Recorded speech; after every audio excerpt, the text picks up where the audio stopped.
I'm your host, Robert G. I'm very excited about this new mobility scooter. This is the Paiseec Mobility Scooter S3. The S3 is a compact folding scooter packed with high-tech features. Let's not waste any more time talking.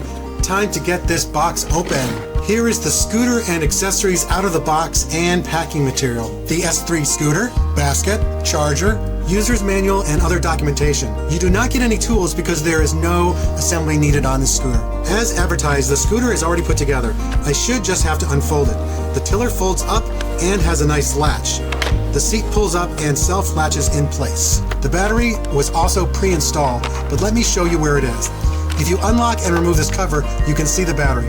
On this version, the battery is removable and simply lifts up. The charging port is on the tiller. Charging in progress. Here is a better view of the charging port. You can also take the battery out and charge it separately. If you want to do this, make sure you order the version with the removable battery. The horn is very loud and has a distinct sound to it. Some scooters do not even come with them. Most scooters do not come with a headlight.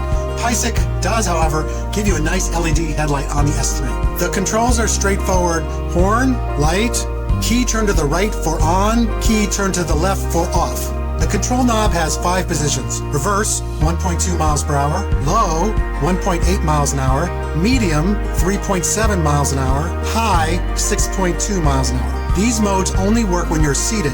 You need to switch to walk mode to use an assisted mode if no one is seated on the scooter. The display on the S3 is outstanding and really sets it apart from other mobility scooters. It is bright and easy to see even in direct sunlight. Battery level, speed, headlight indicator, safety indicator, status indicator. You can use either the left or right lever to accelerate. Other scooters may use left for reverse and right for forward, but the S3 does not operate like that. If you read the owner's manual, it goes into great detail about all the dashboard indicators.